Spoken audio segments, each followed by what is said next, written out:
रात के करीब 2:30 बजे पाकिस्तान के लाहौर शहर की एक अंधेरी गली में अचानक पुलिस की गाड़ियों के सायरन गूंज उठे।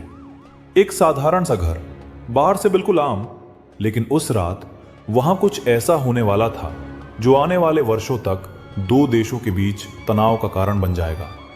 दरवाजा तोड़ा गया, अंदर घुसे सुरक्षाकर्मी, कमरे की तलाशी शुरू हुई और फिर अलमारी के पीछे छिपा मिला एक छोटा सा ट्रंक। जब उसे खोला गया तो अंदर से निकले नक्शे, कोड, रेडियो उपकरण और कुछ ऐसे दस्तावेज जो साफ साफ बता रहे थे ये आदमी कोई आम नागरिक नहीं है। वो था भारत का जासूस, एक ऐसा जासूस जो पिछले 20 सालों से पाकिस्तान में एक पाकिस्तानी बनकर रह रहा था, जिसकी अपनी एक पहचान थी, अपना परिवार था, अपना व्यापार था और पड़ोसियों के लिए वो एक शरीफ, शांत, नमाज पढ़ने वाला इंसान था। लेकिन हकीकत, वो भारत की खुफिया एजेंसी के लिए काम कर रहा था और उसका असली नाम, उसकी असली पहचान, उसकी असली कहानी दुनिया से छुपी हुई थी। आज हम आपको बताएंगे उस भारतीय जासूस की सच्ची कहानी, जिसने दुश्मन देश में अपनी पूरी जिंदगी दांव पर लगा दी, अपनी पहचान खो दी, अपना परिवार खो दिया और इतिहास के सबसे खतरनाक अंडरकवर मिशनों में से एक को अंजाम दिया। ये कहानी है रविंद्र कौशिक की, जिसे पाकिस्तान में लोग जानते थे नबी अहमद शाकिर के नाम से और भारत में उसे कहा गया ब्लैक टाइगर। बचपन से मंच तक और फिर खुफिया एजेंसी की नजर 11 अप्रैल 1952 राजस्थान के श्रीगंगानगर में एक साधारण परिवार में जन्म हुआ रविंद्र कौशिक का। बचपन से ही वो बेहद तेज, जिज्ञासु और आत्मविश्वासी थे, लेकिन उनकी सबसे बड़ी खासियत थी अभिनय। स्कूल और कॉलेज में नाटक करना उनका शौक नहीं, उनकी पहचान था। वे अलग अलग किरदार इतने असली अंदाज में निभाते थे कि लोग भूल जाते थे कि ये सिर्फ अभिनय है। 1973 में लखनऊ में आयोजित एक राष्ट्रीय नाट्य समारोह में उन्होंने एक ऐसा किरदार निभाया जिसमें वो भारतीय सैनिक बनकर देशभक्ति का भाषण देते हैं। दर्शकों में मौजूद कुछ लोग तालियां नहीं बजा रहे थे, वे उन्हें ध्यान से देख रहे थे। वे थे भारतीय खुफिया एजेंसी रॉ के अधिकारी। उन्हें इस युवक में कुछ खास दिखाई दिया। आत्मविश्वास, भाषा पर पकड़, अभिनय क्षमता, जोखिम लेने की क्षमता। कुछ महीनों बाद रविंद्र को एक इंटरव्यू के लिए बुलाया गया। उन्हें बताया गया देश को आपकी जरूरत है, लेकिन साथ ही एक शर्त भी थी। अगर उन्होंने ये रास्ता चुना तो उन्हें अपनी पुरानी जिंदगी छोड़नी होगी, अपना नाम, पहचान, परिवार, सब कुछ। और वे कभी भी सार्वजनिक रूप से अपने काम का श्रेय नहीं ले पाएंगे। रविंद्र ने बिना हिचक के हां कह दिया। नई पहचान, नई जिंदगी। रॉ ने उनके लिए एक नया मिशन तैयार किया। उन्हें पाकिस्तान में घुसपैठ करानी थी, एक पाकिस्तानी नागरिक बनकर। लेकिन यह कोई फिल्म नहीं थी, ये असली जिंदगी थी, जहां पकड़े जाने का मतलब था मौत से भी बदतर सजा। रविंद्र को दिल्ली लाया गया। करीब 2 साल तक उन्हें बेहद कठिन प्रशिक्षण दिया गया। उर्दू और पंजाबी लहजे में बोलना, इस्लामी रीति रिवाज, कुरान का अध्ययन, पाकिस्तानी इतिहास और राजनीति, नकली पहचान को असली बनाना, जासूसी तकनीक, सर्वाइवल ट्रेनिंग, यहां तक कि उनका खतना भी कराया गया ताकि किसी को शक न हो। अब वो रविंद्र कौशिक नहीं थे, वे बन चुके थे नबी अहमद शाकिर, पाकिस्तान के मुल्तान में जन्मा एक मुस्लिम युवक। पाकिस्तान में प्रवेश 1975। एक रात चुपचाप सीमा पार कराई गई। अब उनके पास वापसी का कोई रास्ता नहीं था। पाकिस्तान में उन्होंने अपनी नई जिंदगी शुरू की। पहले कॉलेज में दाखिला लिया, कराची यूनिवर्सिटी में। उन्होंने कानून की पढ़ाई की और धीरे धीरे पाकिस्तानी समाज में घुलने लगे। दोस्त बने, नेटवर्क बना, विश्वास बना। कुछ वर्षों बाद उन्होंने पाकिस्तानी सेना में आवेदन कर दिया और आश्चर्यजनक रूप से वे चयनित भी हो गए। अब भारत का एक जासूस पाकिस्तान की सेना के भीतर था। सेना के अंदर से जानकारी रविंद्र यानी नबी अहमद शाकिर ने सेना में तेजी से तरक्की की।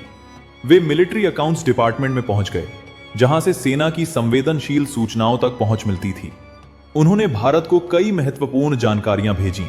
सैनिक तैनाती, हथियारों की खरीद, युद्ध योजनाएं, सीमा गतिविधियां।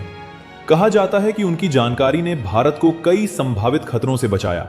उनकी बहादुरी और सफलता के कारण भारत की प्रधानमंत्री इंदिरा गांधी ने उन्हें गुप्त रूप से ब्लैक टाइगर की उपाधि दी। शादी, परिवार और दोहरी जिंदगी सबसे कठिन हिस्सा अभी बाकी था। उन्हें अपनी पहचान को पूरी तरह पुख्ता करना था। उन्होंने पाकिस्तान की एक स्थानीय लड़की से शादी की, उनका एक बेटा भी हुआ। अब उनके पास सब कुछ था, एक घर, एक परिवार, एक नौकरी, एक सामाजिक पहचान। लेकिन अंदर से वे अकेले थे। न भारत जा सकते थे, न अपने असली परिवार से मिल सकते थे, न अपनी असली पहचान बता सकते थे। हर दिन, हर पल एक झूठ जीना पड़ता था। विश्वासघात जिसने सब खत्म कर दिया। 1983 उनकी जिंदगी का सबसे काला साल। भारत से भेजा गया एक अन्य एजेंट पाकिस्तान में पकड़ा गया। पूछताछ, यातना और अंत में उसने रविंद्र की पहचान उजागर कर दी। एक रात दरवाजे पर दस्तक हुई। इस बार वो कोई पड़ोसी नहीं था, वे थे आईएसआई के अधिकारी। रविंद्र कौशिक गिरफ्तार कर लिए गए। यातना और पूछताछ उन्हें सियालकोट और फिर मियांवाली जेल में रखा गया, जहां उन्हें अमानवीय यातनाएं दी गई। बिजली के झटके, भूखा रखना, मारपीट, मानसिक यातना। लेकिन उन्होंने भारत के खिलाफ कोई जानकारी नहीं दी। 1985 में उन्हें मौत की सजा सुनाई गई, जो बाद में आजीवन कारावास में बदल दी गई। भारत की चुप्पी सबसे दर्दनाक हिस्सा यही था। भारत सरकार ने आधिकारिक रूप से उन्हें अपना एजेंट मानने से इनकार कर दिया। यह खुफिया दुनिया का कड़वा सच है। अगर जासूस पकड़ा जाए तो सरकार उसे पहचानने से इनकार कर देती है। रविंद्र की मां ने कई बार सरकार से मदद मांगी, लेकिन कोई जवाब नहीं मिला। जेल से लिखे पत्र। जेल में रहते हुए उन्होंने अपने परिवार को कई पत्र लिखे।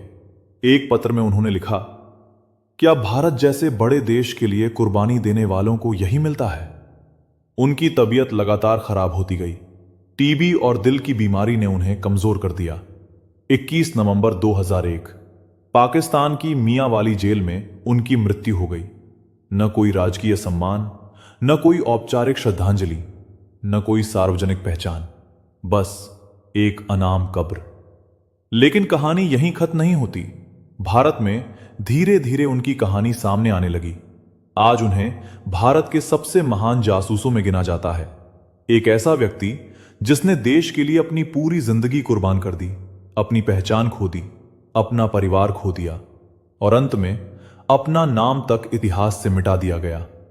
एक सवाल जो आज भी बाकी है, क्या जासूस होना सबसे खतरनाक पेशा है, जहां आप जीत भी जाएं तो भी दुनिया आपको नहीं जानती, और अगर हार जाएं तो आपका देश भी आपको पहचानने से इनकार कर सकता है? रविंद्र कौशिक की कहानी सिर्फ जासूसी की कहानी नहीं है, यह त्याग की कहानी है, अकेलेपन की कहानी है और उस अदृश्य युद्ध की कहानी है जो सीमाओं के पीछे लड़ा जाता है। अगर उस रात लाहौर के उस घर में छापा ना पड़ा होता तो शायद नबी अहमद शाकिर आज भी एक सम्मानित पाकिस्तानी नागरिक होता। लेकिन सच्चाई यह है, वो कभी नबी नहीं था, वो था भारत का बेटा, भारत का जासूस, भारत का ब्लैक टाइगर और इतिहास के सबसे साहसी अंडरकवर एजेंटों में से एक।